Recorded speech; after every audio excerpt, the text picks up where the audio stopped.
The forest was dense and quiet, except for the occasional rustle of leaves and distant bird calls. I had driven for hours on a narrow, winding road until it ended at a small dirt path that led to the cabin I had rented for the week. The place was isolated, tucked away deep in the woods, miles from the nearest town. I needed to get away from the noise, the people, and the constant buzz of city life. My plan was simple: spend 7 days alone in that cabin, disconnect, and maybe write a little. I never imagined it would become one of the most unsettling experiences of my life. The cabin itself was old but sturdy. Built from dark, weathered logs, it had a steep roof covered in moss and a small stone chimney. The porch creaked under my boots as I stepped inside. The air smelled like pine mixed with a faint hint of mildew, which wasn't surprising given the cabin's age and its proximity to the forest floor. The inside was small and sparse. A wood stove on one side, a simple wooden table with a couple of chairs, a bed pushed into the corner, and a tiny kitchen area with a sink and some cupboards. Dust coated everything, and the windows were slightly grimy, letting in soft, filtered light from the dense trees outside. I set my backpack down, lit the stove, and started unpacking. The first night, I ate canned beans heated on the stove and read by the weak light of a battery-powered lantern. Outside, the woods were thick shadows, broken only by the occasional flicker of moonlight. The sounds of crickets and the wind weaving through the branches filled the silence. I felt calm, even comforted by the quiet, after months of the city's chaos. The next day, I explored the area around the cabin. The forest was dense with tall pines and thick underbrush. Fallen leaves and broken twigs crunched under my boots as I walked slowly, soaking in the smells and sounds. I found a small creek a few hundred feet away, its water clear and cold. The sun filtered through the trees, casting sharp, shifting patterns on the ground. The place felt untouched, like it had been waiting for someone to come and simply exist within it. I liked that feeling. Back at the cabin, I spent the afternoon chopping wood and stacking it carefully by the door. I wanted to keep the stove going easily, especially when night came early. I fixed a simple dinner and settled in with a notebook, trying to write about the forest, the cabin, the strange peace I felt. The words came slowly at first, but then they started to flow. The isolation brought clarity. I thought this would be easy. On the third night, something shifted. I was sitting by the stove, the lantern's light casting long shadows against the walls. The wind outside had picked up, rattling the windows. I had just finished jotting down some notes when I heard it, a faint, rhythmic thumping. At first, I thought it was the wind knocking a branch against the cabin's roof or siding, but it kept coming, steady and deliberate. I set my notebook down and listened.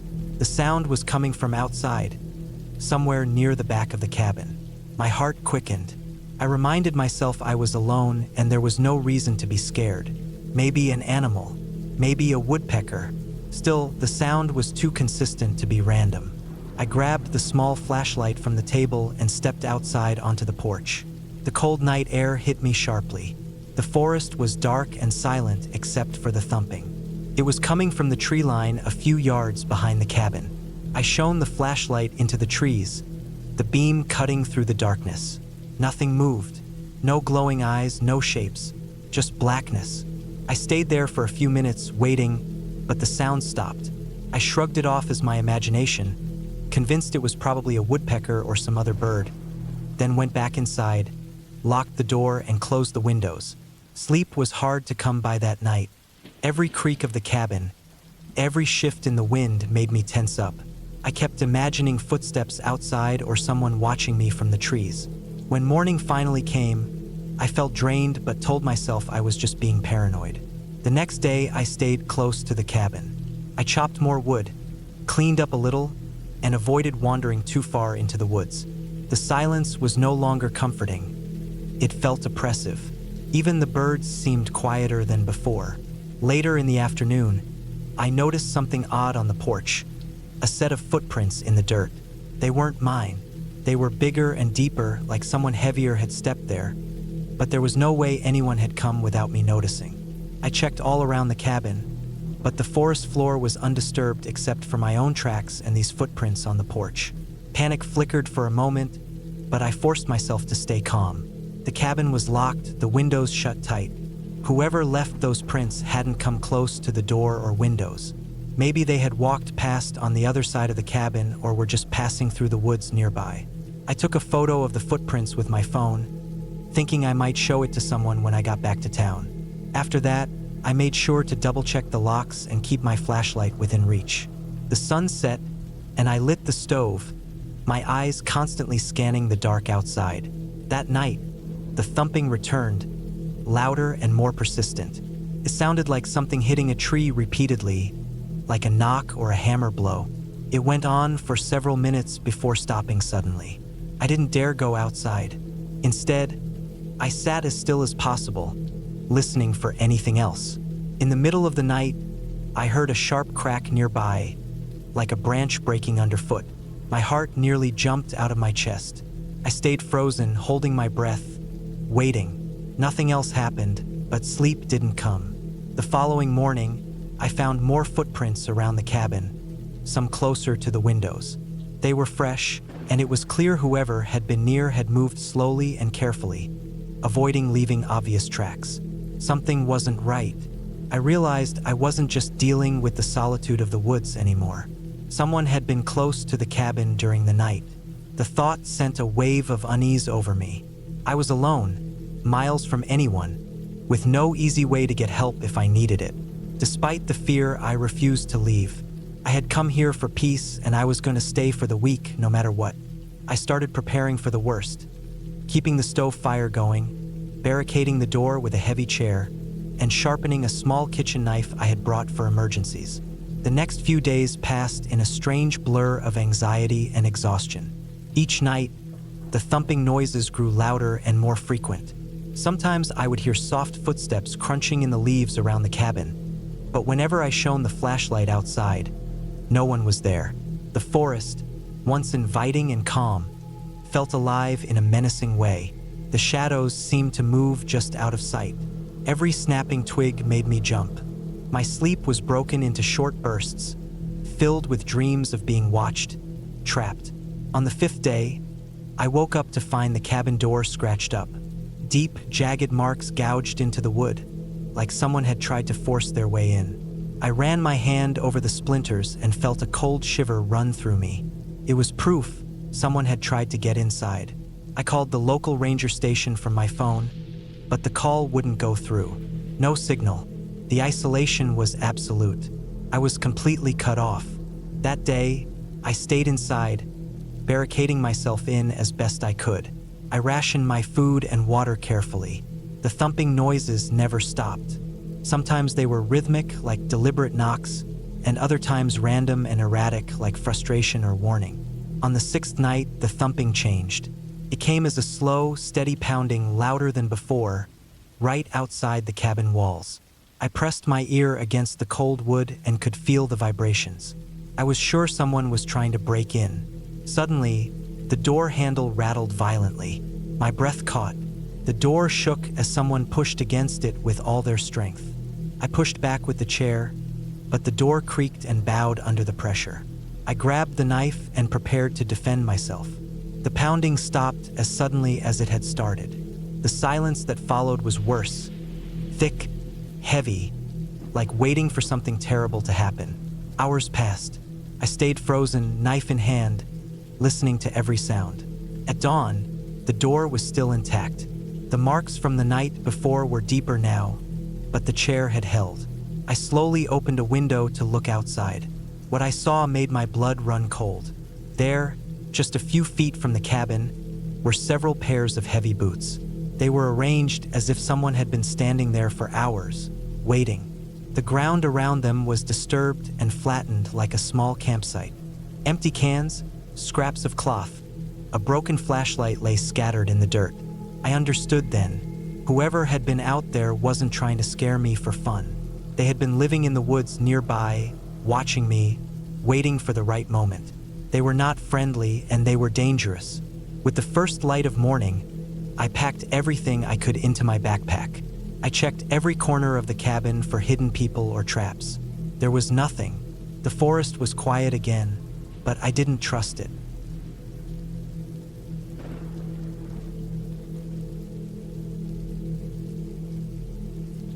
The summer had slipped past its peak by the time I found myself driving deeper into the woods than I had ever dared before. I had wanted a break from the noise of the city, a few days away from constant alerts on my phone, the bright streetlights, and the buzz of people always nearby. I was craving silence and space, so I rented an old cabin from a listing online. The photos showed a small wooden house nestled among tall pine trees, with a narrow dirt road leading up to it. Promised peace. What I didn't realize was how different the woods could feel when you were completely alone in them. The drive itself was longer than I expected. The paved road ended miles back, turning into a narrow path covered in gravel and dirt. My car rattled and bounced as I went over potholes and rocks. The trees grew closer together, blocking the sunlight, making the whole area feel cooler and darker. Birds were few, and the usual sounds of animals were quiet, almost absent. When I reached the cabin, it was exactly as the pictures showed, small and made of rough logs. It sat on a small clearing surrounded by towering pines. The windows were dusty but not broken. The door creaked when I opened it, and inside, the air was thick and smelled of old wood and dust. The furniture was sparse. A wooden table, 2 chairs, a small bed, and an old stove that looked like it hadn't been used in years. I had to light a fire to warm the room. The wood for the fireplace was stacked outside, and I carried enough in to keep the flames going through the evening. I unpacked my few bags slowly, the quiet stretching out around me. No cars passed, no voices, no lights except the fading glow from the fireplace. I found a small, yellowed notebook left on the table, but the pages were mostly blank except for some notes on the nearby trails and a few scribbled dates. Nothing that made much sense to me. Night came early, darker and deeper than I was used to. I sat close to the fire, watching the flames flicker and listening to the woods outside. There was no wind, but sometimes I thought I heard a faint crack or snap, like a branch breaking under the weight of something heavy. It was probably just animals moving around. Deer maybe, or a raccoon. I reminded myself that the forest was full of life even when I couldn't see it. Sleep was hard. The cabin was quiet but not peaceful. Every small noise made me jump. The floorboards creaking under the old house settling, the soft rustle of leaves outside the window, the occasional hoot of an owl. I lay awake for hours, staring at the dark ceiling. I felt the walls closing in, even though I was alone. The isolation started to press down on me, heavier than I expected. The next day, I tried to shake off the uneasy feeling by walking the trails around the cabin. The dirt path stretched out into the trees, winding between the trunks and over roots. The ground was soft and damp, and I could smell the sharp, fresh scent of pine and earth after some recent rain. I followed the path for nearly 2 hours, climbing a small hill that gave me a better view of the forest. From up there, I saw the tops of the trees spread like a thick green blanket in every direction. But then something caught my eye. Down below, near the edge of the clearing, there was a spot where the ground looked disturbed. It wasn't natural, like something had been dug up and left there. The earth was loose, and a few broken sticks lay scattered around. I crouched closer and saw bits of torn cloth caught on a root. The fabric looked old and faded, as if it had been there a long time. A chill ran down my spine. The forest was full of wildlife, sure, but this wasn't normal. I wondered if someone had been here recently. Maybe someone else was staying nearby or had passed through. I made a mental note to check the place more carefully. Back at the cabin, I searched every corner. The floorboards, the porch, the bushes nearby. There were no signs of footprints, but that didn't mean much after the rain and wind. I found nothing else unusual, but the feeling of being watched stayed with me. That night, the sounds outside grew louder. Not just the usual animals, but something heavier, slower. I couldn't see anything, but it felt like something large was moving around the edge of the clearing. I kept the fire going, making it as bright as I could. I wanted to believe it was just a deer or maybe a bear, but my mind kept imagining worse things. I thought about leaving early the next morning, but I felt stuck. The woods had already pulled me in, and the idea of driving back through the empty roads seemed just as lonely and strange as staying. The second day passed much the same, except the noises outside didn't stop. Late in the afternoon, I heard something that made my heart pound. A low, slow thud, like heavy footsteps moving closer to the cabin. I froze, listening as the sound moved around the back and side of the house. The silence was thick and loud all at once. I kept the door locked and didn't move until the noise faded far away. Sleep that night was worse. The sounds pressed in, and I caught glimpses of shadows moving beyond the window when the firelight flickered. I stayed awake longer than before, too alert to rest, waiting for dawn. When the sun finally broke through the trees, I felt some relief. Morning was brighter, safer. I packed my small bag quickly and decided to walk back to the main road instead of driving the same rough path again. The air was cooler, fresher, and the woods looked softer in the daylight. On the way, I kept thinking about what I had found. The disturbed ground, the heavy footsteps, the feeling of eyes on me. When I reached the road, I stopped a moment and looked back toward the cabin. The trees stood still and silent, but I knew I wasn't the only one who had been there recently. Whatever it was still out there somewhere in the woods. I got into my car and drove away slowly, keeping my eyes on the tree line until it disappeared behind me. The city's noise and light didn't feel so bad after all. The woods were beautiful, but they also held secrets I didn't want to face again. I never went back to that cabin, but sometimes, when I'm quiet at night, I think about those heavy footsteps and the torn cloth in the dirt. The woods keep their stories, and some are better left alone.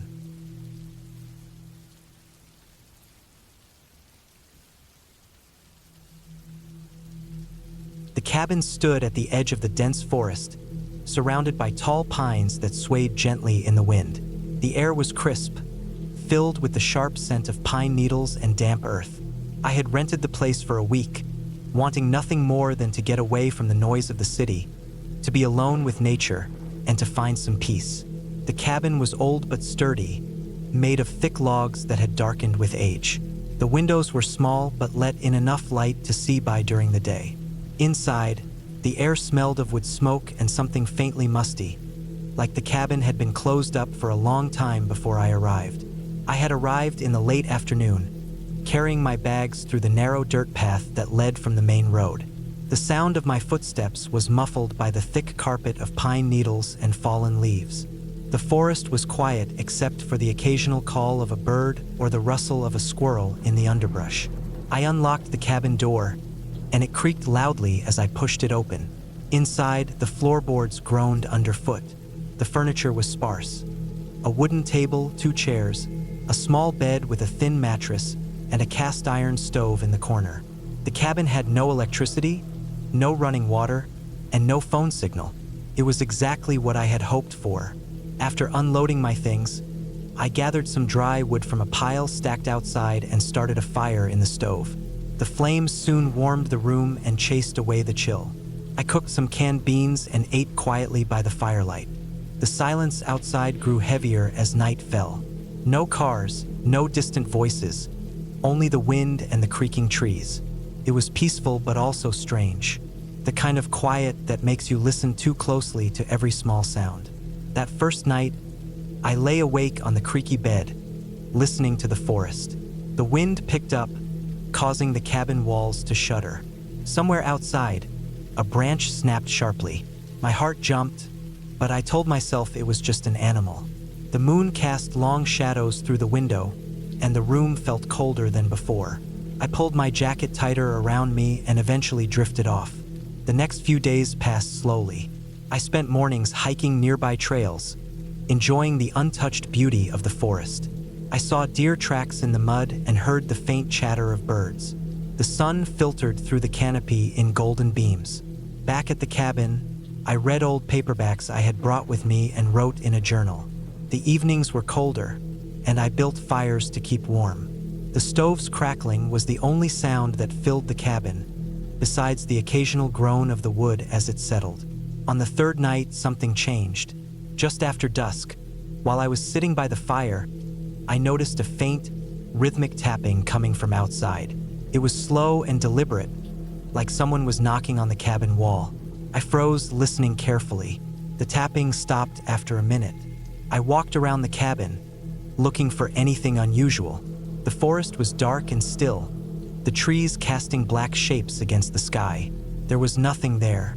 I tried to convince myself it was just a branch hitting the cabin, maybe moved by the wind. But the sound had been too precise, too steady. I didn't sleep well that night, jumping at every creak and whistle of the wind. I kept the fire burning late, watching the flames dance. The next day, I found something strange near the back door. A small pile of rocks had been stacked carefully next to the porch steps. They weren't there before. I didn't know who could have left them or why. The nearest neighbor was miles away, and there was no sign of footprints around. The ground was dry, no fresh marks. I felt a cold prickling at the back of my neck but tried to shrug it off. As the days went on, the tapping returned, sometimes on the walls, sometimes on the window panes. It always happened at night. I began to keep a knife nearby, feeling more nervous each evening. The forest, once a source of calm, now seemed like a trap.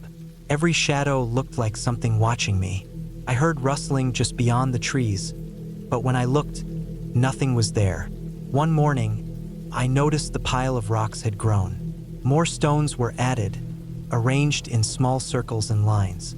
I photographed them, thinking maybe some local kids were playing a prank. But the more I looked, the more they seemed deliberate, as if someone was trying to communicate or mark something. I kept the photos on my phone but didn't show anyone. I didn't want to seem paranoid. One afternoon, I went further into the woods, hoping to find a trail or a sign of who might be near the cabin. The forest grew thicker, and the trees crowded together like they were closing in. I walked carefully, noticing the silence was deeper here. No birds, no insects. The ground was covered in a thick layer of dead leaves and pine needles. Suddenly, I saw fresh footprints in the mud, too large to be mine. They were human, heading away from the cabin, deeper into the woods. I followed the footprints slowly, trying not to make noise. They led to a small clearing, where the sun broke through the trees. In the center was an old, rusted metal box half buried in the dirt. I knelt down and brushed off the leaves. It was locked, but the lock was weak. I pried it open with a stick.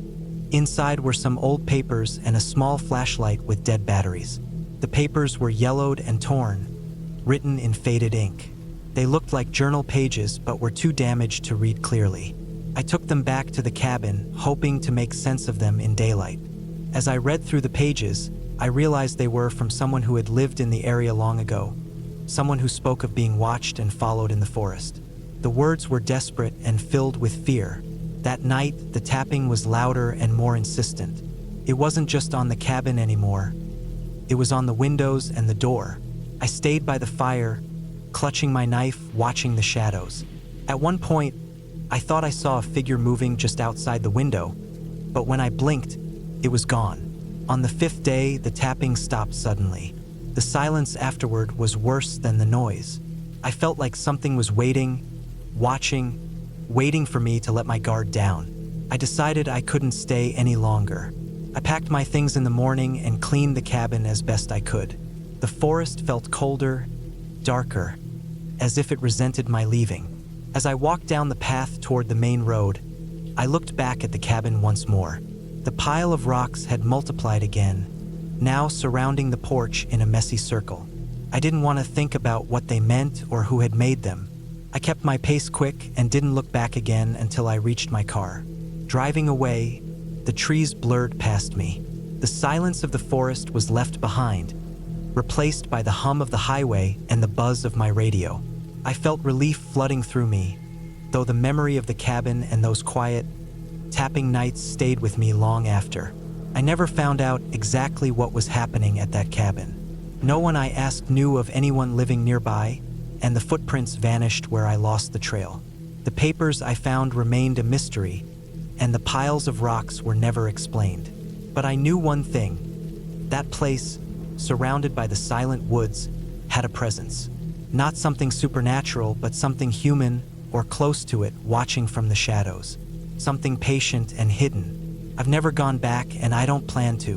But sometimes, in quiet moments, I still hear the tapping. It's a reminder that some places hold secrets, and some secrets watch and wait long after you leave.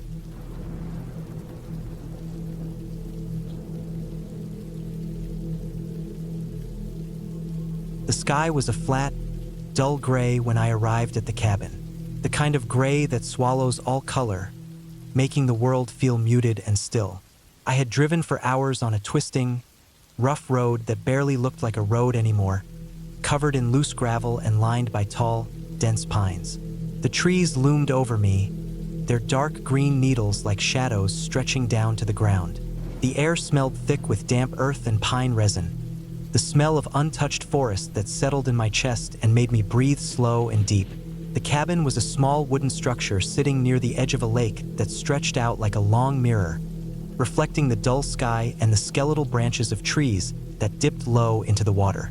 It looked old, the kind of place you'd expect to see abandoned or forgotten, but it wasn't. The wood was weathered and gray, but sturdy, with a small porch that creaked under my boots as I stepped out.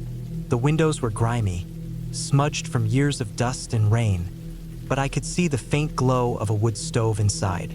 I pulled my jacket tighter around me as the wind stirred the dry leaves and whispered through the branches. I had come here alone, needing to get away from everything. The noise, the people, the constant rush of life that never slowed down. Work had been a pressure cooker. The city felt like it was closing in, and I just needed a break. Somewhere quiet where I could think. No phone, no internet, no distractions. Just the forest, the lake, and the silence. The front door opened with a low groan, and inside, the air smelled of pine and old wood, mixed with a faint mustiness that told me the cabin hadn't been aired out in a while. The floorboards creaked under my feet, the walls bare except for a few faded photographs and a shelf with some old books and tools. The furniture was simple, rough wooden chairs, a small table with scratches and stains, and a bed with a thin mattress and a patchwork quilt. I set my bags down and went to the kitchen corner, where a small stove stood next to a sink. There was a pile of firewood stacked neatly near the door. I grabbed a few logs and stacked them in the stove, then pulled out matches from my pocket. The flame caught quickly, the fire crackling as it grew, sending a warm glow through the room and pushing back the cold shadows. I sat near the fire, pulling my knees up to my chest, watching the flames dance. Outside, the wind picked up, rattling the windows and making the old cabin groan as if it were alive. The forest seemed to lean closer, the trees' long arms reaching toward the cabin, dark and silent. I could hear the distant call of a loon over the lake, its mournful sound echoing in the cool air. It was peaceful, but there was a strange weight to the silence, like the forest was holding its breath, waiting. I spent the day unpacking and exploring the small cabin. The wood on the floor was uneven and creaked with every step. The window glass was thick but wavy with age, distorting the view of the lake and the trees beyond. I found a small outhouse behind the cabin, its door hanging loose on one hinge. The ground was soft and damp from recent rain, the leaves slick and dark underfoot. Every step in the forest was muffled, swallowed by the thick carpet of moss and needles. As night fell, the sky turned a deep, inky blue. The stars scattered thinly across the heavens. The moon rose slowly, a pale orb casting long shadows between the trees. I made a simple meal on the stove, a can of beans and some bread, and ate quietly by the fire. The cabin felt smaller at night, the shadows stretching longer and the silence deeper. The wind rattled the windows again, and the trees outside seemed to sway closer, their branches tapping softly against the glass. I tried to read by the firelight, but my eyes kept drifting to the windows, to the black shapes outside. Every little noise made me jump.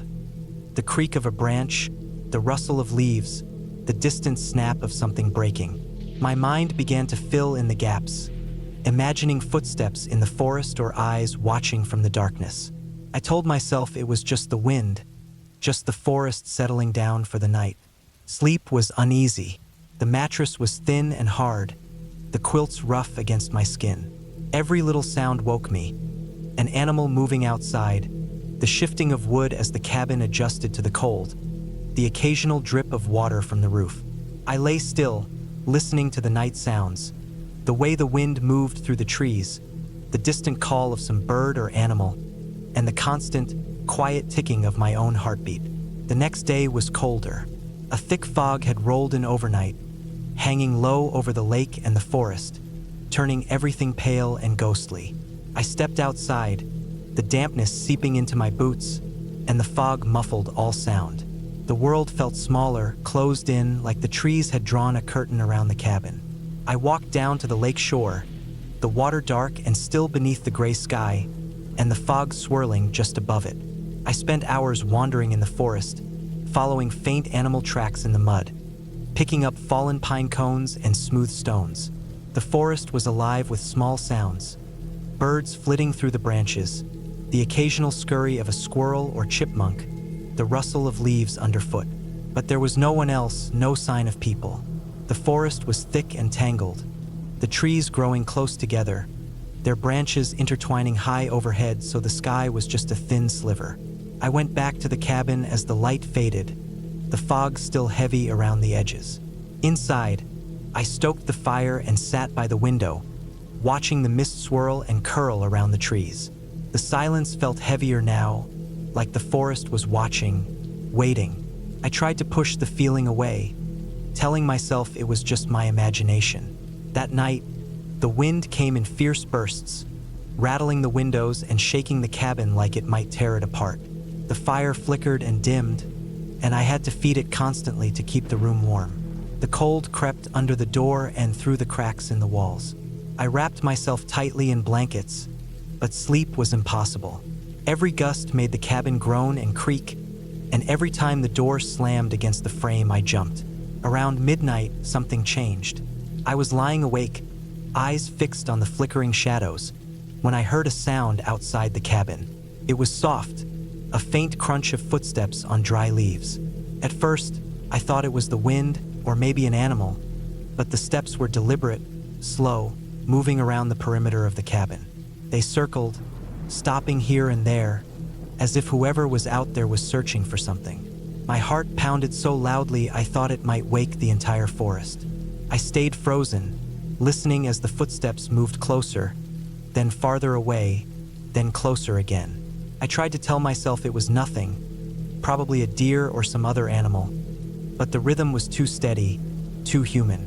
The wind died down suddenly, and with the silence, the footsteps stopped too.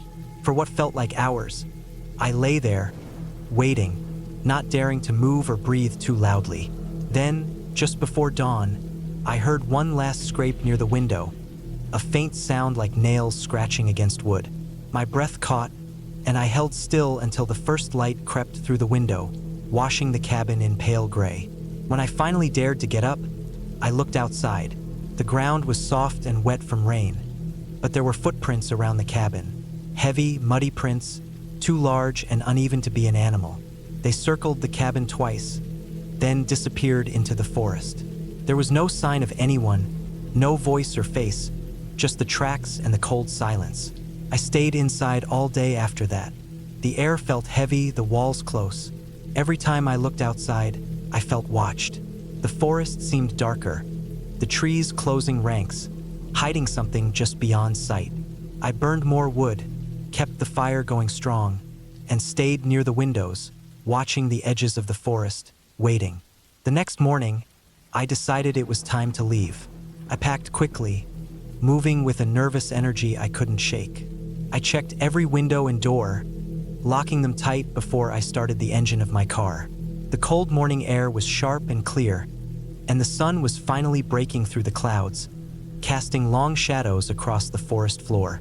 As I drove away down the rough road, the cabin grew smaller behind me, swallowed again by the trees and the fog. The forest was quiet now, still and waiting, but I knew something had been there. Something real, something human, that had come close enough to touch the walls and hear the fire crackle inside.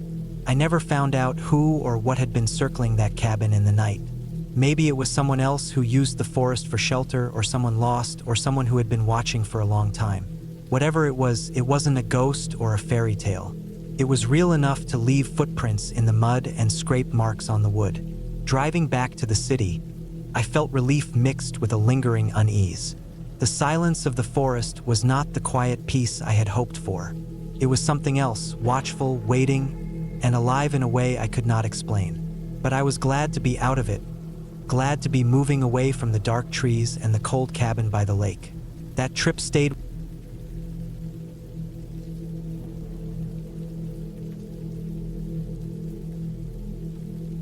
The sky was a deep, dark blue when I pulled off the narrow dirt road, the kind you barely notice until you're almost past it. The map said the cabin was a few miles in, hidden somewhere in the thick woods of northern Vermont. I'd been looking forward to this trip for months. A week alone, no one around but the trees, the wind, and the quiet. I wanted a break from everything. The city noise, the constant buzz of people, and the endless screens. I needed to get away and just be still. The old truck rumbled as I drove down the dirt path, whilst kicking up dust and small rocks. The trees on both sides grew closer and taller, their thick branches stretching overhead, blotting out what little moonlight was left. The smell changed from the usual roadside trash and exhaust fumes to wet earth and pine needles. I rolled down the window for a minute, letting the cold, fresh air wash over me. After about 20 minutes, the road turned rougher, full of ruts and roots, and I had to slow down to keep from bottoming out.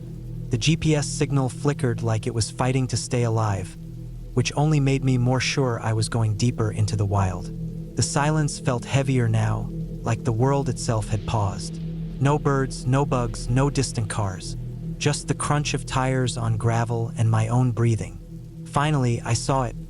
A small clearing with a wooden cabin that looked like it belonged to another time.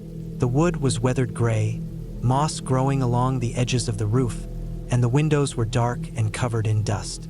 A thin chimney poked out above, and near the front door was a rusty mailbox with the number 47 carved roughly into it.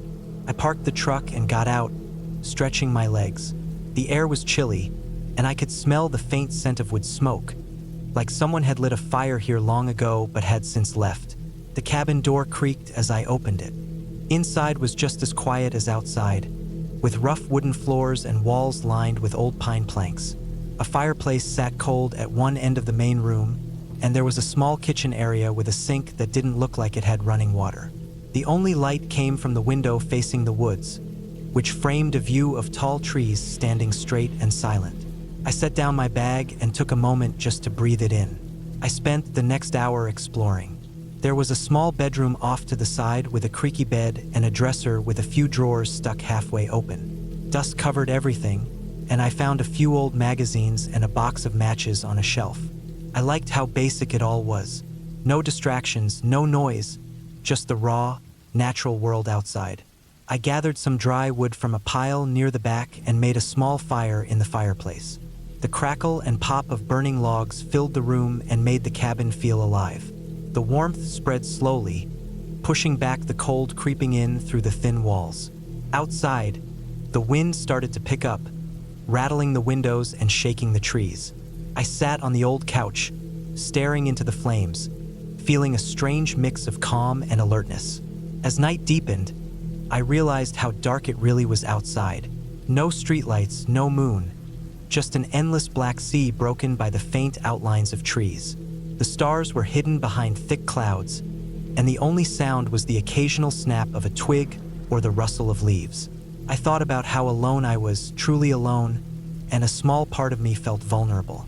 I tried to focus on the fire and the quiet, but then I heard it, a soft, steady thump from outside.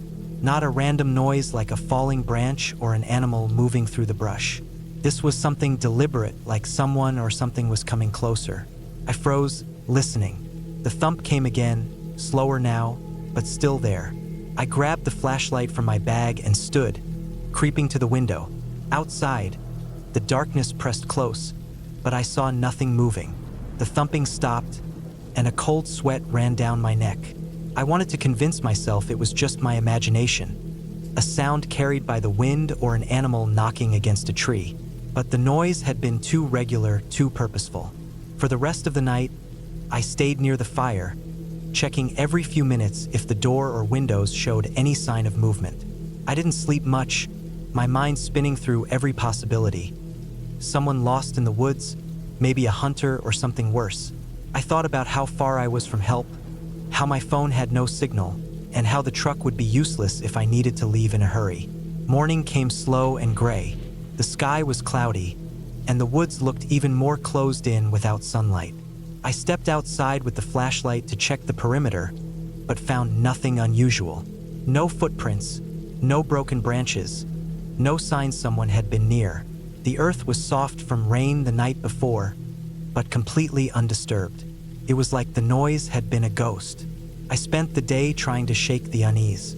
I collected firewood, explored a bit further into the forest, and even tried fishing in a small creek nearby. The water was cold and clear, and I caught a few small fish, which I cooked over the fire for dinner. The routine helped, giving my mind something to hold on to besides the strange sounds of the night before. That evening, as the sun dipped below the horizon, I felt more at peace. The wind had died down, and the sky was clearing to a deep purple with stars beginning to peek out. I built another fire, feeling its warmth reach deep into my bones. Sitting on the rough wooden floor, I thought about how this trip was exactly what I needed. Being alone in the quiet, facing the unknown, and finding strength in myself. Then, from somewhere in the distance, I heard the thump again. Slow, steady, and deliberate. But this time, I didn't freeze. I stood up and grabbed my flashlight, walking to the edge of the clearing. The beam cut through the dark, illuminating nothing but trees and shadows. I waited, heart pounding, but the sound didn't come again. I stayed outside for a while longer, listening to the night breathe around me. Eventually, I went back inside and locked the door, feeling safer behind the solid wood. I lay down on the creaky bed, firelight flickering through the window. Sleep came easier that night. When morning finally arrived, I packed up and headed back down the dirt road. The sun was bright, and the forest looked welcoming in the clear light. I realized the fear I'd felt was natural. Being alone in such a wild place puts you face to face with your own mind and its worries. But I also knew I had the strength to handle it. The cabin, the woods, the silence, they weren't trying to hurt me.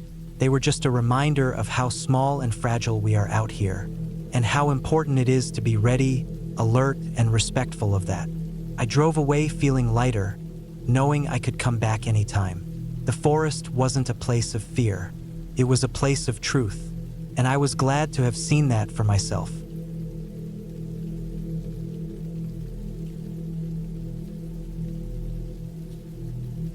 The old cabin sat at the edge of the forest, just past where the dirt road gave way to narrow trails overgrown with wild grass.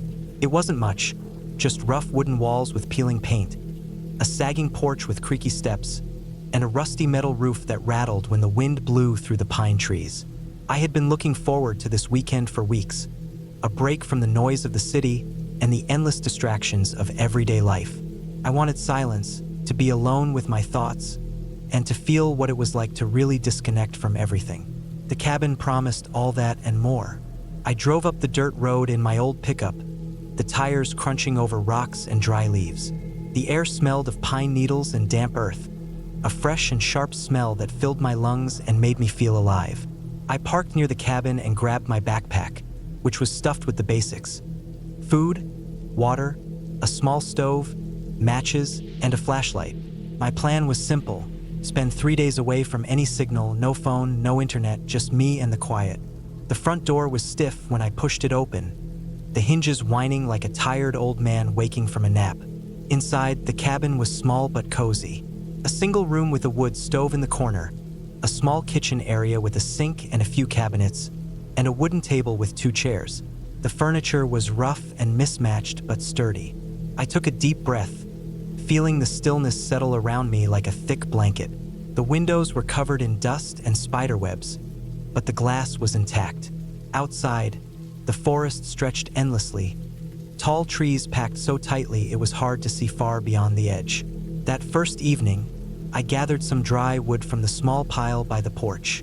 It took longer than I expected to get the fire going. The old stove didn't want to catch the kindling easily, but after a while, the room filled with warmth and the smell of burning pine. I sat on a creaky chair by the fire, peeling an apple and watching the flames flicker and dance. Outside, the sun dropped behind the hills, and the forest slowly darkened. The quiet was absolute. No cars, no planes, just the distant sound of birds settling in for the night. As night came, the cabin felt different. The shadows grew longer and deeper, and the wind whispered through the trees. It was peaceful but also strange, like the silence was holding its breath, waiting. I tried to read a book but found my eyes drifting to the windows. Outside, the moon was just a sliver in the sky, barely lighting the dense woods. My flashlight sat on the table, batteries fresh and ready, but I didn't want to break the stillness by turning it on. The quiet was heavy, almost like a presence pressing in on me. Later, when I finally lay down on the creaky bed in the small loft, the floorboards creaked beneath me with every movement. The mattress was thin and firm, and the blanket smelled faintly of must and wood smoke. I could hear the wind outside, rattling the window frames and bending the tall pines until they groaned. My breath came a little faster, not from fear, but from the sudden awareness of how alone I was. There was no one for miles, no way to call for help, just the dark forest surrounding this little cabin. I didn't sleep well that night. Every small noise made me jump. The snap of a branch, the rustle of leaves, the thump of something heavy falling outside. I kept telling myself it was just animals, maybe a deer or a raccoon, but my mind wouldn't settle. I stayed awake for a long time, staring at the ceiling and listening to the night sounds. The next morning, I woke early to the smell of damp wood and wet earth. Outside, the forest was still and cool. Mist curled around the trees, softening their dark shapes into fuzzy outlines. I made coffee on the little stove, the water bubbling and hissing as I waited. The cabin was silent except for the small noises of cooking. I ate a simple breakfast of bread and peanut butter, sitting at the table and watching the light change through the dusty windows. That day, I decided to explore a little. I took a small backpack with water and a map I'd printed from the internet before I came. The trail was rough, overgrown with brambles and pine needles, but I followed it deeper into the woods. The trees were tall and thick, their trunks covered in moss and lichen. The forest floor was soft and uneven, littered with fallen branches and dry leaves. I moved slowly, trying to listen to the sounds around me. The snap of twigs, the distant call of birds, the rustle of small animals in the underbrush. After an hour, I reached a small clearing. The sun broke through the canopy, shining down on a patch of wildflowers and a shallow stream. The water was clear and cold, running over smooth stones with a gentle rush. I sat on a fallen log and took off my boots, dipping my feet into the cool water. The forest felt alive here, full of small movements and quiet sounds. For a moment, I felt peaceful, connected to something bigger than myself. But as the afternoon wore on, the light started to change again. Clouds gathered overhead, and the wind picked up. I packed my things and headed back, moving faster now, trying not to get caught in the woods after dark. The trail seemed narrower on the way back, the trees closing in tighter, and the forest growing darker beneath the thick branches. When I reached the cabin, the sky was gray and heavy with clouds. I quickly started a fire to warm up and dry my clothes, the rain beginning to fall in soft taps against the roof. I sat by the stove, watching the flames flicker and feeling the heat spread through the small room. Outside, the rain made a steady rhythm on the tin roof, soothing but also adding to the sense of isolation. That night, the storm was loud. The wind howled around the cabin, and rain hammered against the windows and walls. The wooden walls creaked and groaned, and I could hear water dripping through the roof in a few spots, making little puddles on the floor. I stayed close to the fire, wrapped in a blanket, feeling the cold creeping in despite the warmth.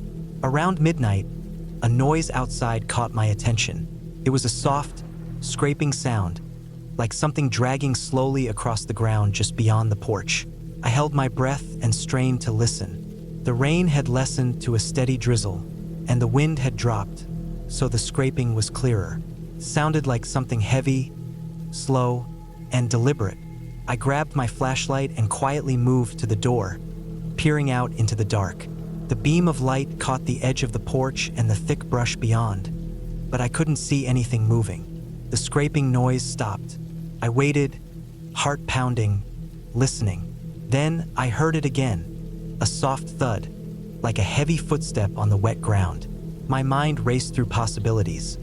A fallen branch, an animal, someone, or something else. The idea of a person out here at this hour was unsettling. The road was miles away, and the area was supposed to be empty. I shut the door quietly and locked it, sliding the bolt into place. My hands shook as I tried to calm down. The storm continued outside, the rain a steady drum on the roof, and the wind a low, mournful whistle through the trees. I sat back down by the fire, trying to focus on the warmth and the dancing flames. But the feeling of being watched settled over me, thick and heavy. The rest of the night passed in tense silence. Every small noise made me jump. The creak of the floorboards, the drip of water from the ceiling, the soft rustle of something moving in the bushes. I stayed awake until dawn, when the sky finally lightened to a dull gray. The next day, the forest was wet and slick with rain. The ground was muddy, and the trees dripped with moisture. I stepped outside, flashlight in hand, and checked the area around the porch. The ground was disturbed. Footprints pressed into the soft earth, large and heavy, dragging marks where something had been pulled or dragged along the ground. The prints led into the dense forest but disappeared after a short distance. I spent the day pacing the cabin, packing my things carefully. I realized I couldn't stay here any longer. The feeling of unease had settled deep into my bones, a warning I couldn't ignore. I packed every piece of food and water, put out the fire, and locked the cabin tight. When I drove away down the dirt road, the forest seemed to watch me go, silent and still once again. The footprints were real, the sounds were real, and the cabin wasn't the quiet refuge I had hoped for. It was a reminder that even in the wilderness, far from people and noise, you aren't always alone. And sometimes, the forest hides more than just trees and animals. The weekend was over, but the memory of those footsteps, the scraping sound in the night, and the weight of the dark woods stayed with me long after I left. I never went back to that cabin, but every time I hear the wind through the trees, I remember that quiet, heavy night and the feeling that I had narrowly escaped something lurking just beyond the light.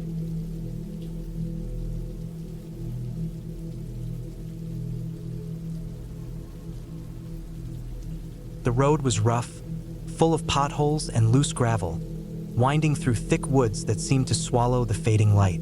I had been driving for hours on this narrow forest path, hoping to reach the cabin before dark.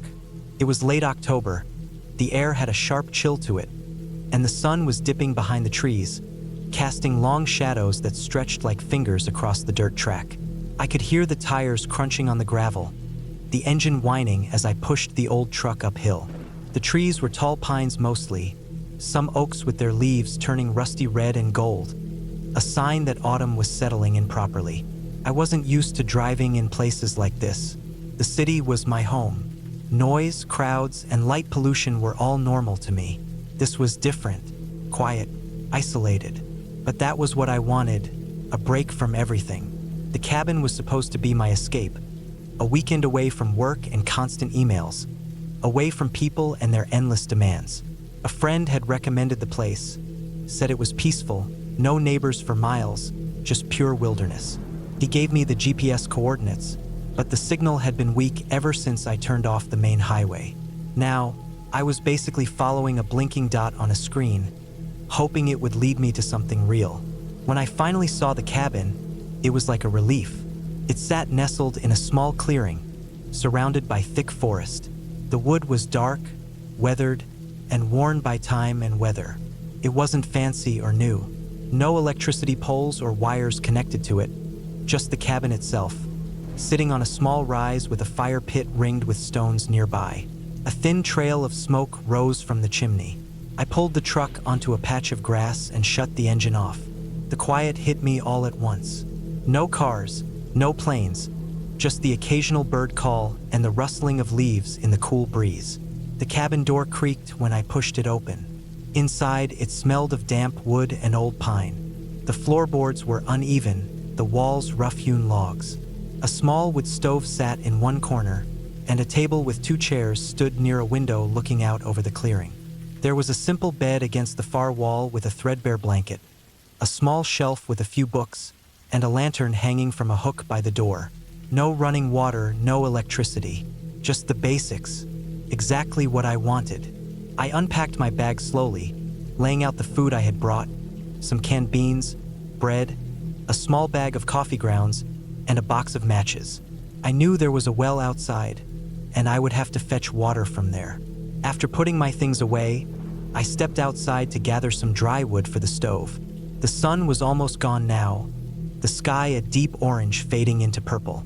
I worked quickly, stacking logs near the stove and building a small fire in the pit outside to keep the mosquitoes away. As the fire crackled and popped, the first stars began to appear. The night air was cold, sharper than I expected. I pulled my jacket tighter and sat on a log near the fire, watching the flames dance. It was peaceful, but the darkness around me felt thick, like it could swallow sound and light alike. I told myself it was just the quiet of the forest, nothing more.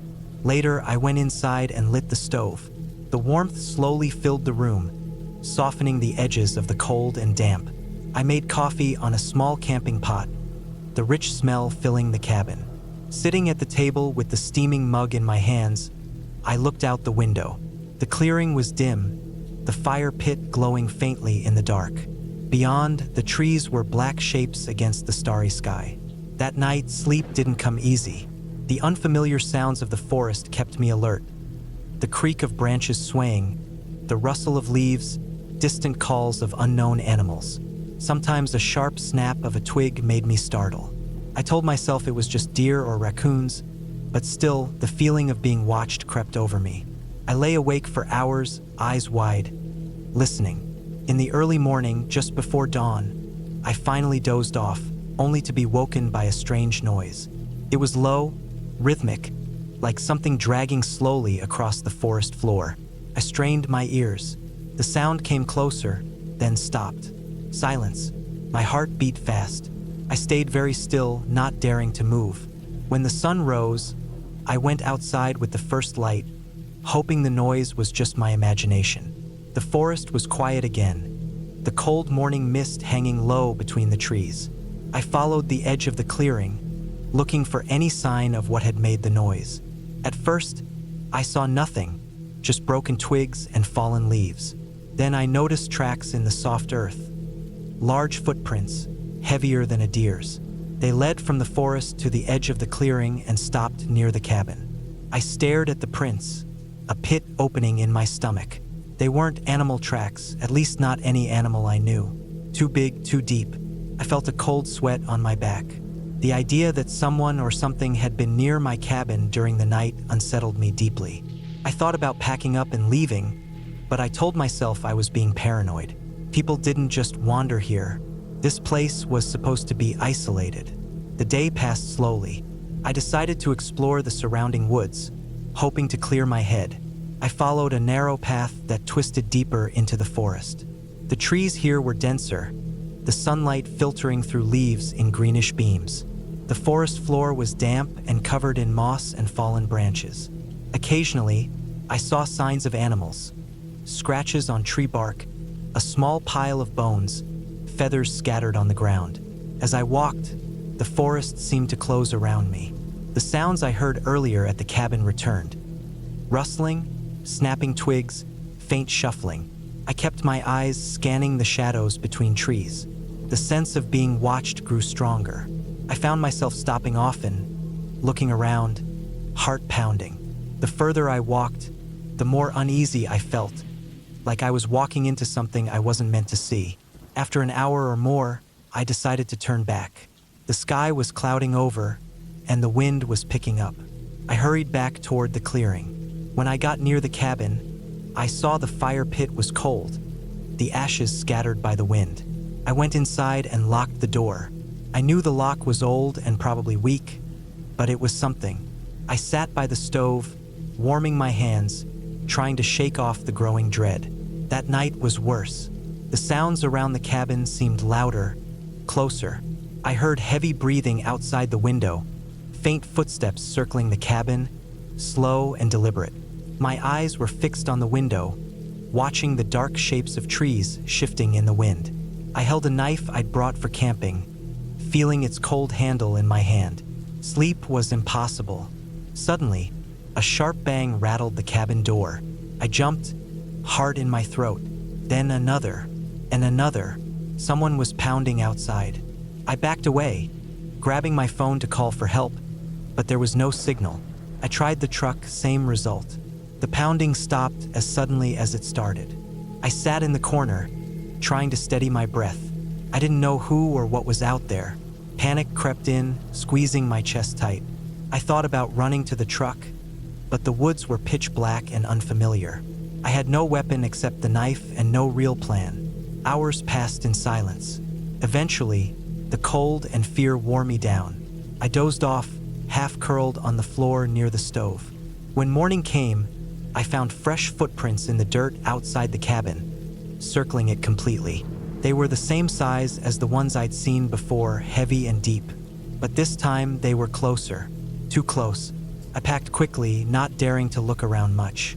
I grabbed my bag and headed to the truck, not waiting to start a fire or eat breakfast. The drive back was slow and tense. Every shadow through the trees looked like something watching me. My hands gripped the steering wheel tight, eyes darting to the edges of the road. When I finally reached the main highway, I let out a long breath and didn't look back. Days later, I reported the footprints and strange noises to the local ranger station. They told me the area had some illegal hunters and squatters who sometimes camped in the woods, unregistered and often dangerous.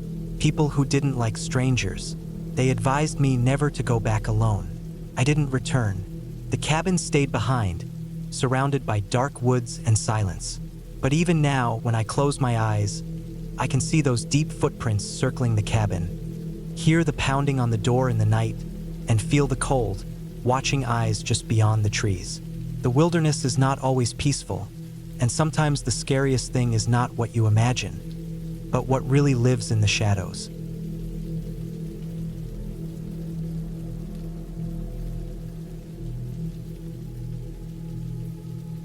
The sun was just starting to set when I pulled up the gravel road leading to the cabin. The tires crunched over loose stones, and the truck rattled with each bump. It was late September, and the air carried a chill that hinted winter was on its way. I had chosen this place for one simple reason: isolation. No distractions, no one around for miles, just the small wooden cabin tucked away deep in the woods where I could finally clear my head. The cabin itself was nothing fancy. Built in the 70s, it looked worn but sturdy. Weathered cedar siding, darkened by years of rain and snow, wrapped around a simple rectangular shape.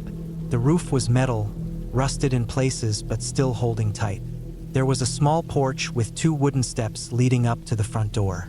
A single window on either side gave a peek inside, but the curtains were drawn tight. The smell of pine filled the air, mixed with the faint scent of wood smoke from the chimney. I grabbed my bags from the truck bed and walked up the porch steps. The boards creaked under my boots, and I felt a slight shiver run down my spine. Not from cold, but from the weight of silence surrounding me. There were no sounds of people, no cars passing, no dogs barking in the distance. Just the wind stirring the leaves and the occasional creak of trees swaying. Inside, the cabin was small but cozy. The floor was rough, unfinished wood, cold to the touch but clean. Against one wall was a simple wood stove, its black iron body stained with years of use. I set my bags down and lit a fire to chase the creeping chill away. The flames flickered and popped, casting dancing shadows on the walls. The furniture was sparse: an old wooden table, 2 chairs, a rickety bookshelf filled with dusty novels and nature guides, and a bed pushed into the corner with a threadbare quilt. The windows were small and had thick glass, fogged slightly from the temperature difference outside. I pulled back one curtain and looked out. The trees stood tall, dark silhouettes against the fading light, their branches reaching like fingers into the sky. I unpacked my things slowly, setting up my laptop on the table. Though I wasn't sure I'd have internet out here, I came prepared for solitude, hoping to spend the week writing, thinking, and disconnecting from the noise of the world. As night settled, the cabin grew colder.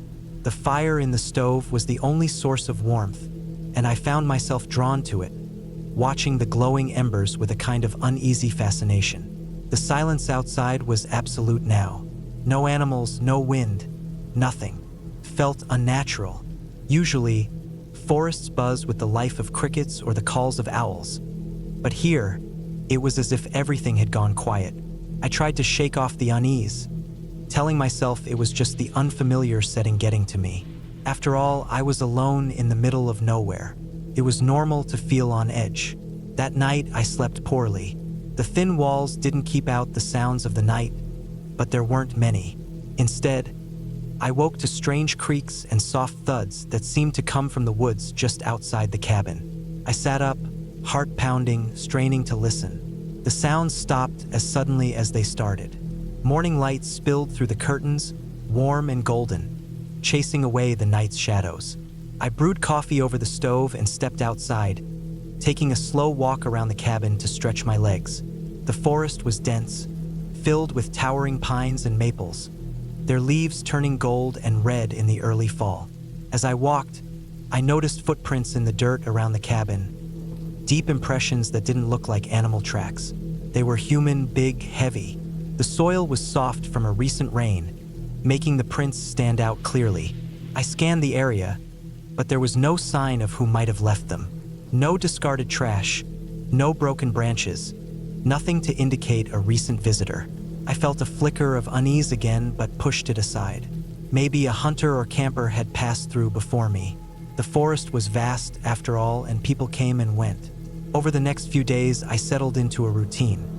Mornings were spent hiking the trails nearby, afternoons writing by the fire, evenings preparing simple meals on the small propane stove in the kitchen. I'd bring wood in for the fire, stacking it carefully by the door, and sit for hours staring into the flames, letting the silence wash over me. But something kept nagging at me, small details I couldn't ignore. The footprints I'd seen weren't the only sign of someone else. One morning, I found the front porch door slightly ajar.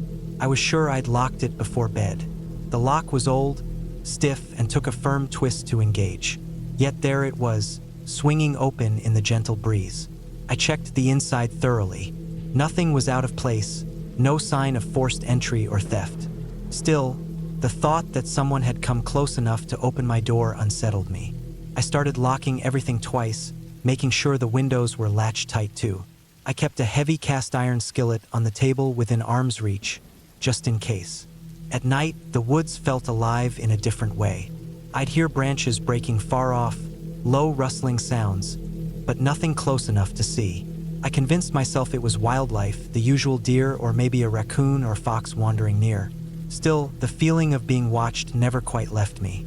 One evening, after dark, I was sitting near the window writing when a faint light appeared through the trees.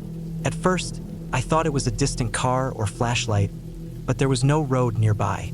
The light flickered erratically, moving slowly from one spot to another, disappearing behind trunks and bushes. I watched, heart quickening, as the glow came closer, though still too distant to make out any shapes. After a few minutes, it vanished altogether. The next morning, I found more footprints near the back of the cabin, bigger than before and fresh. They led off into the woods, deeper and deeper. I debated following them but stopped myself. What if whoever was out there didn't want to be found? I didn't tell anyone where I was staying. No phone signal, no way to call out unless I drove back down the road. The days grew colder and the nights longer. I kept the fire going constantly, and the small cabin felt more like a shelter from something outside rather than a peaceful retreat. One night, I woke suddenly to a sharp noise, the sound of something heavy scraping against the side of the cabin. It was slow, deliberate, and close. My heart slammed in my chest. I grabbed the skillet and crept toward the window. Outside, just beyond the porch light, I saw a shadow crouched low, moving with careful steps. The figure was wearing dark clothes, blending into the blackness. For a moment, our eyes met through the glass. I could see the faint outline of a face, tired and grimy, but impossible to tell any details. I dropped the skillet and stumbled back, slamming the window shut. The figure didn't move after that, just stood still for a moment, then slipped away into the darkness. I locked every door and window, sat by the fire shaking, trying to keep my mind clear. In the morning, I decided I wouldn't wait any longer. I packed my things quickly and loaded them into the truck. Before I left, I walked around the cabin one last time, looking for any signs left behind. Near the back, I found a small pile of branches and leaves arranged neatly. Too neat to be natural. It looked like a marker or signal. I had no idea what it meant or who had put it there, but I didn't want to stick around to find out. As I drove away, the forest receded behind me, the cabin shrinking into a dark, surrounded by towering trees. The uneasy feeling didn't disappear immediately, but with every mile I put between myself and that place, it faded. Back in town, surrounded by people and noise, I thought about the week I spent alone. The silence that wasn't really silence, the footprints, the light in the woods, and the figure outside my window. I never found out who or what was out there. Maybe it was a hunter or drifter, someone else seeking solitude or hiding from something. Maybe it was just a man who didn't want to be seen. The cabin was never more than a quiet place in the woods to me, but I realized that sometimes being alone isn't about escaping the world. It's about facing what's already there, hidden in the shadows where you least expect it. From then on, I made sure to tell someone where I was going anytime I ventured into the woods. Solitude is a powerful thing, but it doesn't mean safety. And that's the only lesson the cabin taught me. Sometimes the scariest things aren't monsters or ghosts, but the very real, quiet presence of another person watching, waiting, and reminding you how small and vulnerable you really are.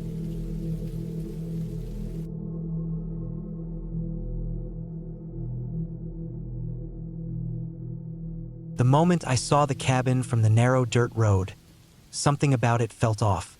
It wasn't the usual peaceful cabin in the woods I had expected. The paint was chipped, the wood warped, and the windows were grimy with dirt and dust.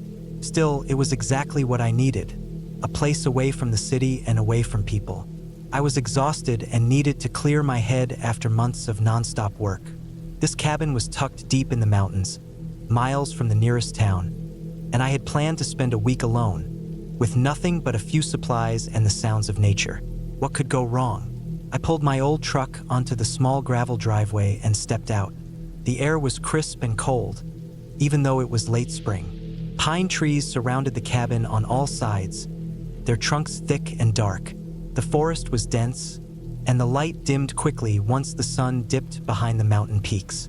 I grabbed my backpack and cooler from the truck bed and crossed the porch, which creaked under my weight. The door was locked, but a key hidden under a loose stone near the porch steps gave me access. I pushed the door open, and the smell of stale wood and damp earth hit me immediately. The cabin's interior was small, maybe 20 by 20 feet, with one main room, a tiny kitchen area, and a loft for sleeping. Dust covered the furniture like a thin blanket, and cobwebs hung in corners. A small wood stove sat cold in the middle of the room. I dropped my bags and opened the windows to let fresh air in. Outside, the forest was silent except for the occasional chirp of birds and the rustle of leaves in the breeze. No cars, no voices, no signs of anyone else nearby. Just me and the woods. I unpacked my food, water, and gear carefully. I had brought canned goods, dry pasta, a small camping stove, and enough firewood to last a few days. I was prepared to be completely self-sufficient. After setting up the cabin and lighting a fire in the stove, I sat in an old, creaky chair by the window and looked out at the trees. The sun was setting, painting the sky in soft shades of pink and orange. Night came fast, much faster than I expected. Inside the cabin, the only light was from the flickering fire. Outside, the forest grew darker and thicker, shadows stretching like long fingers across the ground. I was calm but alert. The forest always has sounds at night, but I noticed something strange. The usual chorus of crickets, frogs, or owls was missing. It was unnervingly quiet. I tried to shake it off, telling myself it was just the remote location. I double-checked the locks on the windows and door, then climbed the narrow stairs to the loft where my sleeping bag lay. I had barely closed my eyes when a sudden noise outside made me freeze. It was a soft, scraping sound, like someone dragging something heavy over the gravel driveway. I waited, heart pounding, but the noise stopped as quickly as it had started. I didn't hear footsteps or voices, just the scraping. I told myself it was probably a branch rubbing against the cabin or an animal, but the feeling in my stomach told me otherwise. The next day, I decided to explore the area around the cabin. The forest stretched endlessly, with thick underbrush and tall trees blocking most of the sunlight. The ground was soft and damp from recent rains. As I walked, I found old tire tracks near the driveway, not recent but from sometime this year. Someone had been here before me. I didn't expect that. I noticed faint footprints around the cabin too, boots, probably men's size 10 or 11. They were partially washed away by rain, but I could tell they had been made within the last few days. I didn't like the idea of strangers nearby. I took photos with my phone and marked the spots. That evening, I sat by the fire again, watching the shadows grow long and dark outside. Suddenly, I saw a figure standing near the tree line about 50 yards away. The figure was tall, wearing dark clothes, and stayed still as I blinked in disbelief. I dropped my fire poker in shock, and the figure disappeared behind the trees. I didn't sleep much that night. Every creak of the cabin, every rustle outside made me jump. I kept the fire going and my flashlight ready. The third day, I found a small trail leading deeper into the woods. It was narrow, barely wide enough for one person, and the trees closed in overhead. I decided to follow it, thinking maybe it led to a nearby river or clearing. As I walked, I noticed broken branches and signs of recent human activity. Pieces of torn cloth caught on thorns, crushed grass where something heavy had been dragged. The trail ended abruptly at an old campsite. A rusted, overturned tent frame lay on the ground, and empty cans and bottles were scattered around. It looked abandoned, but not long ago. I found a flattened area where a fire had been built and blackened stones in a circle. The scene gave me an uneasy feeling, like someone had left in a hurry. When I got back to the cabin, I checked all the locks and windows again. This time, I found something new. Scratches on the wooden door frame, deep and uneven. They looked like they had been made by a tool or knife, recent and deliberate. That night, I stayed awake all night, pacing the cabin, checking the windows every few minutes. Around 2 a.m., I heard the scraping sound again, louder and closer than before. It came from the back of the cabin, near the small shed where I kept firewood.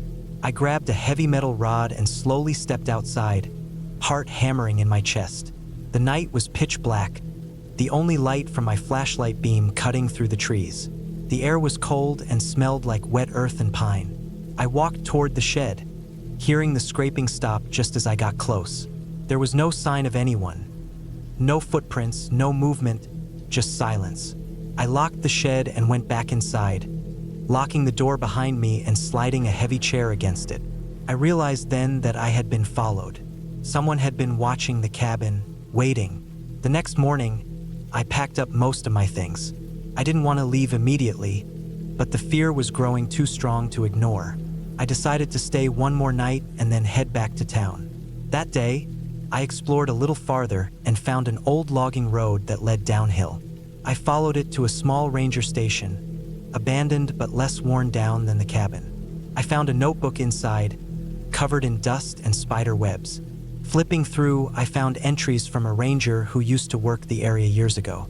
The last entry mentioned suspicious activity, strange people hanging around, camping illegally, and reports of stolen equipment. I realized the cabin was not safe. Whoever had been around was likely part of that group. The woods weren't just empty wilderness. They were being used by people who didn't want to be found. That night, I stayed awake, listening to every sound. Around midnight, I heard voices outside, low and muffled. I couldn't make out words, but there were at least 3 people. I hid in the loft, clutching my metal rod, waiting for dawn. As the first light broke, I saw 3 figures near the edge of the trees. They were dressed in dirty clothes, armed with knives and crowbars. They looked angry and desperate. I realized they were squatters or criminals hiding in the forest. I knew I couldn't stay. I waited until they moved away, then gathered my gear and left the cabin as quietly as possible. I drove all the way back to town without stopping. I called the local sheriff to report the cabin and the people I had seen. They told me they had been tracking that group for months but had trouble catching them because they knew the woods well. The cabin was supposed to be a place of peace and quiet for me, but it turned into a trap I barely escaped. I learned that some places, no matter how beautiful or remote, can hide dangers you never expect. I haven't been back to the cabin, and I probably never will. But I keep thinking about those nights, the silence, the scratches, the shadows. They stay with me, a reminder that sometimes the scariest things aren't ghosts or monsters, but real people, lost and dangerous, lurking just beyond the trees.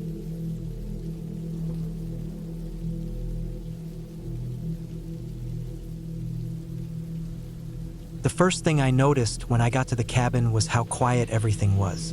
Not just quiet like a normal forest, but a silence so deep it felt almost heavy, like the air itself was holding its breath. The trees around the cabin stood tall and thick, their branches forming a dense roof overhead, letting only small shafts of light slip through the leaves. I could hear the occasional rustle of leaves, the distant call of a bird, but there was no wind, no movement beyond the tiny sounds of nature. It was a perfect kind of stillness that I had never experienced before. I pulled up to the gravel driveway in my old pickup truck, the crunch of the tires on the stones echoing through the woods. The cabin was a small wooden structure, made from rough logs that had weathered many seasons. It looked solid, simple, and uninviting in a way, as if it didn't want visitors. The windows were small, and most of them had curtains drawn. The front porch creaked slightly under my boots as I stepped out, and I took a moment to let the quiet sink in. I wasn't here for a vacation. I had come to the cabin alone, hoping to escape the noise of the city, the constant buzz of notifications, and the weight of everyday life. I needed a break, a place to clear my head, and this cabin, far from the nearest town, seemed like the perfect spot. The nearest neighbor was miles away, and the cell phone reception was spotty at best, which was exactly why I picked this place. I wanted to disconnect. After unloading my gear, a small bag with some clothes, a few cans of food, a flashlight, and some basic camping supplies, I went inside. The cabin smelled like old wood, damp earth, and something faintly musty that I couldn't place. The floorboards creaked beneath my feet as I moved around, and the air inside felt cooler than outside. It was a single-room cabin with a tiny kitchenette in one corner, a small wood stove, a table with 2 chairs, and a bed pushed against the far wall. I unpacked my things and lit a fire in the stove, watching the flames flicker and the warmth spread slowly through the room. Outside, the sun was beginning to set, casting long shadows between the trees. I felt a strange mix of calm and unease, but mostly calm. I thought I would get used to the quiet, the isolation. That first night, I slept fitfully. The sounds outside were unfamiliar. The creak of branches, the snap of twigs, the distant hoot of an owl. But I was awake more than asleep. I felt like I was being watched, though I saw nothing. It was just a feeling, a tiny prickling at the back of my neck. When I woke in the morning, the sun was barely up, and the forest outside was shrouded in mist. I made some coffee on the stove and sat by the window, staring out at the gray shapes of the trees. The days passed slowly. I kept busy chopping wood, gathering water from a nearby stream, and exploring the area. The forest was thick and wild, with moss-covered rocks and fallen logs. I found animal tracks near the cabin, deer, raccoon, maybe a fox. I tried to keep track of where I was walking, marking trees with small cuts on the bark, so I wouldn't get lost. The isolation was heavy, but also peaceful in a way I hadn't known before. On the 3rd day, something strange happened. I was out by the stream filling my water container when I noticed footprints in the soft mud. They were fresh, not more than a few hours old, and they were too big to be deer or any animal I recognized. The prints led from the edge of the trees toward the cabin. I stared at them, heart pounding, but told myself it was probably someone hiking nearby. I felt relief, though part of me was on edge. I went back to the cabin quickly, locking the door behind me. That night, I couldn't sleep. The silence outside seemed louder, filled with unexplainable noises. I kept hearing twigs snapping just beyond the clearing where the cabin sat. My flashlight sat on the table, charged, ready. I stayed awake, listening, eyes wide open, watching the windows for any sign of movement. The fourth day was colder. The sky was gray and thick with clouds, and a steady rain started in the afternoon. The sound of raindrops hitting the roof and the trees was soothing but made the cabin feel even more closed in, like I was trapped inside a box. I spent most of the day sitting by the stove, reading a book I had brought with me but barely paying attention. The dampness made my clothes cling to me, and the cabin felt smaller with every hour. Later that evening, I found more footprints outside, this time leading around the cabin's perimeter. They were human footprints, large, heavy, and definitely not mine. My stomach dropped. I was alone here, or so I thought. Whoever was out there had been watching me for days. I stayed up all night again, this time with the cabin's single shotgun I had brought just in case nearby. I was no expert, but the feeling of having a weapon close by helped calm my nerves. Every shadow seemed to stretch and move in the firelight. I imagined faces peering through the windows, heard faint whispers that might have just been the wind. The next morning, I decided I couldn't stay in the cabin any longer. I packed up my things quickly, feeling a pressure in my chest that wouldn't go away. I wanted to leave before something bad happened. But when I stepped outside, I realized my truck was gone. The gravel driveway was empty. Panic hit me hard. I ran back inside and looked out all the windows. The forest was empty. No sign of the truck. I checked the keys in my pocket. They were still there. How had the truck disappeared? I hadn't heard anything during the night. I felt a cold sweat on my back. I started searching the forest, hoping to find the truck nearby. The rain had stopped, but the ground was soggy and slippery. After walking for what felt like hours, I found tire tracks in the mud leading away from the cabin. Someone had taken my truck. That's when I knew I was not safe here. I returned to the cabin just before dusk, exhausted and scared. The sun was setting fast, and the forest shadows grew longer. I barricaded the door as best I could with furniture and whatever heavy things I could find. The windows were small and few, but I covered them with blankets, hoping to block the view inside. That night was the worst. Every sound outside seemed amplified. Footsteps crunching leaves, branches breaking, distant voices I could almost hear but not quite understand. I stayed awake, gripping the shotgun tightly, waiting for the inevitable. Morning came slowly, and with it, an eerie calm. The forest outside was quiet again, but I knew it was only temporary. I couldn't stay in that cabin any longer. I looked through the small kitchenette and found a map tucked inside a drawer. It showed a narrow dirt road a few miles from the cabin leading back to the main highway. I decided to try to reach it on foot and find help. I packed only the essentials, some food, water, the shotgun, and slipped out through the back door, moving quietly into the trees. The forest floor was thick with leaves and moss, making it hard to walk quickly. Every few steps, I stopped and listened, expecting to hear someone behind me, but only the sounds of the forest came. I kept going until I found the dirt road. It was overgrown in places, but passable. I walked for hours, following the map as best I could, feeling every nerve on edge. The sky was overcast, and the air smelled of wet earth and pine. Eventually, I saw headlights in the distance. Relief flooded through me. I waved my arms, hoping the driver would see me. The truck slowed down and stopped. It was a local, an older man who lived nearby. He didn't ask many questions, just nodded when I told him I needed a ride to the highway.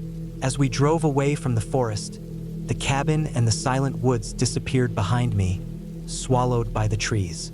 The man dropped me off at the nearest gas station, where I finally got a signal and called the police. Later, I learned that people had been living illegally in the woods nearby. They had been using old logging roads and abandoned cabins like the one I stayed in. Some were harmless, but others were dangerous, stealing trucks and supplies, watching anyone who came too close. I never went back to the cabin or that forest. The experience left a mark on me. The deep, suffocating silence, the feeling of unseen eyes, and the raw fear of being truly alone but not alone at the same time. In the end, I'm grateful I left when I did. The forest holds many secrets, and sometimes those secrets want to stay hidden. The cabin was just a small part of a bigger world I didn't understand. A world that can be cold, quiet, and terrifyingly real.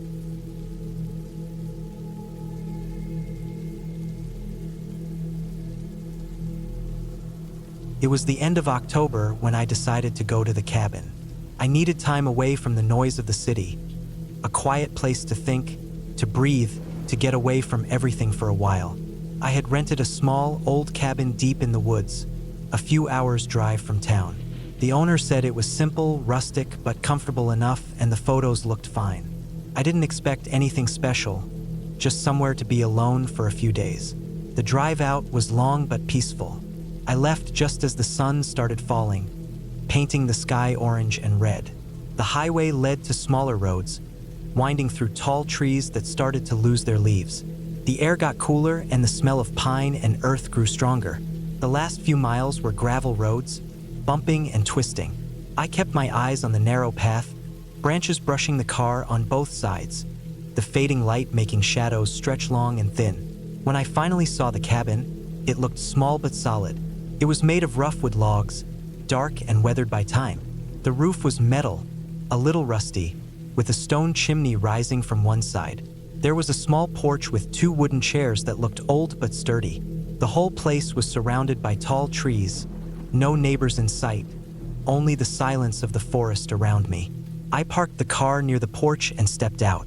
The air was cold and crisp, carrying the smell of wet leaves and moss. The ground was soft and damp from recent rain, and I could hear the faint rustling of dry leaves underfoot. The sky was turning dark, thick clouds rolling in, and I hurried inside. The cabin's door creaked when I opened it. Inside was a small room with a wood stove in the corner, a simple kitchen table, and a small couch. The floor was rough wood, cold and hard. There was a shelf with a few books and an old radio. A narrow staircase led up to a loft bedroom. The windows were small but clean, letting in little light. It smelled like damp wood and old smoke. I set my things down and started a fire in the stove. It took a while for the flames to catch, but once they did, the warmth spread quickly through the room. I unpacked some food, mostly canned goods and dry snacks, and heated water for coffee. The cabin was quiet except for the crackling fire and the occasional tapping of rain against the window. I settled in with a cup of coffee, feeling the heat from the stove on my face. Outside, the rain grew heavier, pounding the roof and the trees. The wind picked up, making the branches scratch against the walls like fingers. I watched the shadows dance on the walls, the firelight flickering in the dark room. I went upstairs to the loft. It was a small open space with a mattress on the floor, covered by a thin blanket. A single lamp hung from the ceiling, casting a soft yellow light. The wood beams were old and rough, and the floor creaked under my weight. I lay down and looked out the small window at the dark woods. The rain blurred the shapes of trees and branches. Sleep was hard to come by that night. The storm was loud, with thunder rumbling in the distance and wind shaking the cabin. Every small noise made me tense. The creaking of wood, the tap of rain, the distant call of a bird or an animal. I tried to tell myself it was all normal, part of being alone in the woods, but the feeling of being watched lingered. I kept my phone close, even though there was no signal, just for comfort. The next day, the storm passed. The air was fresh and cold, the ground wet but bright under a pale sun. I spent the morning exploring around the cabin, walking the small path that led into the forest. The trees were tall and close, their leaves a mix of yellow, orange, and brown. The forest floor was soft with moss and fallen leaves, and the smell of earth and pine was strong. I found a small creek nearby, the water clear and cold as it ran over smooth stones. Back at the cabin, I fixed a simple lunch and read one of the books from the shelf, a worn, old novel about the forest life. The quiet was peaceful, almost healing. I felt myself relax, letting go of the city stress bit by bit. The cabin was warm from the stove, the light soft in the afternoon. In the evening, I cooked a small meal on the stove, the smell of frying onions and toast filling the cabin. The sun set slowly, the sky turning from pale blue to deep purple and black. Outside, the forest grew dark and silent again. That night, something changed. I woke to the sound of footsteps outside. Slow, deliberate steps crunching on the gravel near the porch. My heart jumped. I stayed still, listening, holding my breath. The footsteps stopped. Then I heard a soft scrape, like someone dragging something heavy. I stayed in bed, the blankets pulled tight around me, staring at the dark window. The fire in the stove was almost out, the room cold and silent except for my own breathing. After a long time, the noises stopped. I waited until dawn, too afraid to move. In the morning, I checked the porch. There were deep footprints in the gravel, fresh and clear. They led away into the woods, disappearing among the trees. I didn't recognize the prints, too big to be an animal, and the pattern was odd, like heavy boots. There was no sign of what had been dragged. I wanted to leave right then, but my car was parked below the hill, out of sight. I spent the day watching the woods, staying close to the cabin, keeping the fire going. Every time I looked out the window, I saw nothing but trees and empty paths. That night, the footsteps returned. This time, louder and closer. I could hear breathing outside, heavy and slow. Something or someone was there, waiting. I thought about calling for help, but there was no phone signal. I was completely alone. I gathered some old firewood and stacked it near the door, ready to use if needed. I kept the stove burning bright, the flames pushing back the cold and dark. The footsteps circled the cabin slowly, stopping here and there. I could hear twigs snapping, leaves crunching, the sound of something heavy shifting on the porch. Then the banging started. Soft at first, like someone tapping on wood, then harder, louder. The door shook with each hit. I grabbed a heavy metal rod I found near the firewood, holding it tight. The banging went on for what felt like hours, pounding and scraping, trying to break through. Finally, the sound stopped. The forest went silent again. I stayed awake until the sky began to lighten with dawn. In the morning, the porch was damaged. Scratches and dents marked the door and the wood around it. The footprints were deeper and more numerous. I found strange marks on the ground, deep gouges like claws, but too big for any animal I knew. I decided then I wouldn't stay another night. Packing quickly, I locked the cabin door as best as I could and carried my bags down to the car. The forest seemed calm in the daylight, but I didn't trust it anymore. On the drive back, the silence in the car was heavy. The trees blurred past the windows, the road straight and empty. Back in the city, the noise and lights felt overwhelming at first, but also safe. I looked up the nearest ranger station and reported what I had seen. They said it might be illegal hunters or squatters, people who sometimes sneak into remote cabins. They would send someone to check it out. In the days that followed, I couldn't shake the feeling of being watched. Every quiet moment reminded me of the cabin, the footsteps in the dark, the banging on the door. But I was alive. I left before things got worse. The forest had been dangerous in a way I hadn't expected. Not because of ghosts or stories, but because people sometimes hide in the woods, waiting. That experience stayed with me. A sharp memory of cold nights, the smell of wood smoke, and the feeling that something real and threatening had been just outside my door. It taught me that sometimes the scariest things are not made up, but real. And when you're alone in the wild, you have to be ready for anything. I never went back to that cabin, and I don't plan to. But I do believe in the quiet power of nature and the dark things people hide behind its trees. That trip changed how I see the world. It showed me that fear isn't just stories. It's a warning. And sometimes, listening to that warning is the only way to stay safe.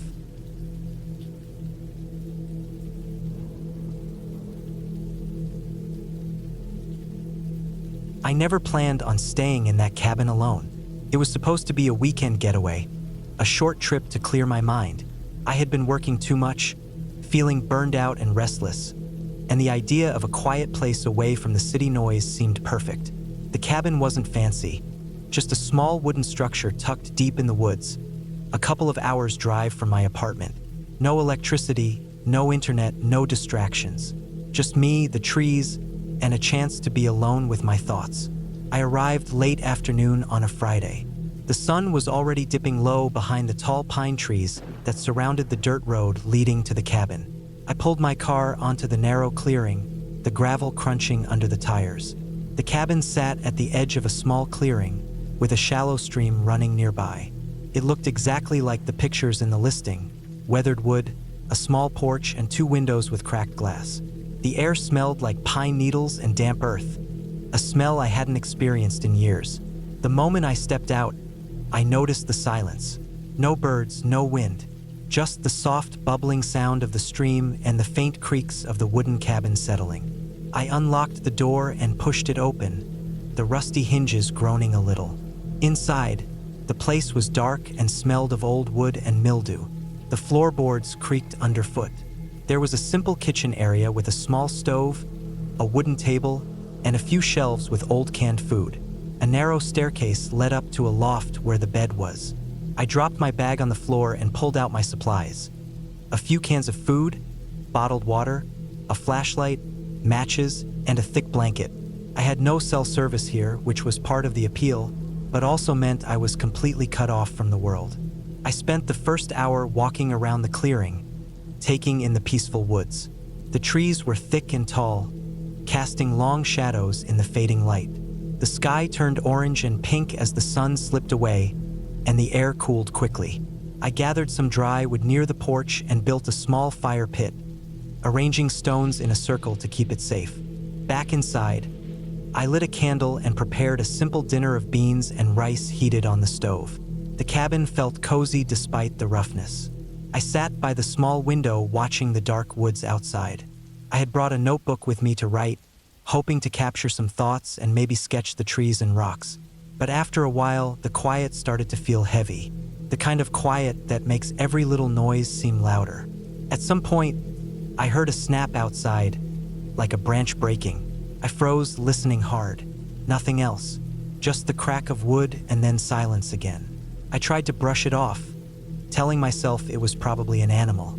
The woods here were full of deer and raccoons, maybe even a fox or 2. The night stretched on. The fire outside burned low and the candle flickered on the windowsill. I climbed the stairs to the loft and lay on the thin mattress. The ceiling was low, the roof made of rough wooden beams. Outside, the wind had started to pick up, rustling the leaves and making the branches scrape softly against the cabin walls. Just as I was starting to drift off, I heard it again, a faint noise, like footsteps in the leaves. I sat up and grabbed the flashlight from the floor. The beam cut through the darkness below, lighting up the small kitchen and the door. I waited, heart pounding. Nothing moved outside. I told myself I was imagining things. The woods here were alive, always making sounds. Maybe an animal was just walking nearby. Still, I didn't like the feeling of being watched, even though I knew no one else was supposed to be out here. Morning came slowly. The sunlight filtered through the trees, making dappled patterns on the floor. I boiled water for coffee and ate some granola bars. I decided to explore the area to keep my mind busy. I put on my boots and stepped outside. The woods were beautiful in the daylight. The stream sparkled, and birds chirped from the branches. I wandered down a narrow path, noticing old tree stumps and fallen logs covered in moss. The forest was thick but inviting. I found a small clearing with a circle of stones, like someone had built a fire pit here before. I wondered if other people came this far in. As I walked back, I noticed something odd. Footprints in the soft mud by the stream. They were fresh and definitely not mine. They were big, like boots, and they headed deeper into the woods. My heart skipped. Who else could be out here? I scanned the trees but saw no movement. I decided to get back to the cabin and lock the door. I spent the rest of the day trying to relax, reading an old paperback I had brought along. The quiet helped, but I kept checking the windows, feeling nervous about the footprints. The sun set again, and with the darkness came the silence, deeper and more oppressive than before. That night, the noises started again. Not just footsteps, but scratching sounds against the cabin walls, soft thuds on the porch roof, and sometimes the crunch of leaves nearby. I stayed inside, clutching my flashlight, staring at the door. Every creak made me jump. At one point, I heard the door handle jiggle. I froze, heart hammering. Whoever was outside tried the knob, but it was locked tight. I leaned close to the door and could hear heavy breathing, slow and deliberate. Then footsteps retreating slowly into the woods. I didn't sleep that night. I sat in the corner near the window with the flashlight on, waiting for dawn. When morning came, I was exhausted but relieved. The woods looked calm again, and the footprints near the stream were still there, but now they seemed farther away. I thought about leaving. I wanted to pack up and drive back to the city, but I also didn't want to let whoever was out here win by scaring me away. I had come for peace, and I would stay and get through this. I spent the next day preparing. I gathered more firewood and blocked the windows with old boards I found in the shed. I dug a small trench around the cabin to slow anyone who might try to get close quietly. I knew it wasn't much, but it made me feel safer. That night was the worst. The sounds came all at once. Pounding on the door, banging on the walls, loud stomps on the porch. I stayed silent, holding my breath.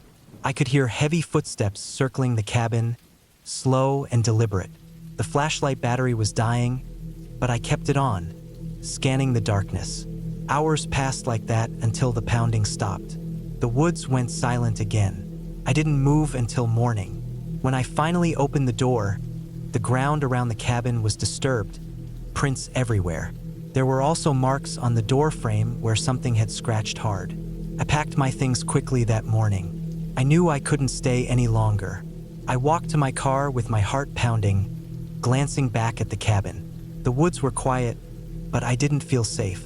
As I drove away, I kept looking in the rearview mirror. The cabin disappeared behind the trees, but the feeling of being watched stayed with me. I never found out who had been out there or why they chose that cabin. All I knew was that sometimes being alone in the woods isn't peaceful. It's terrifying.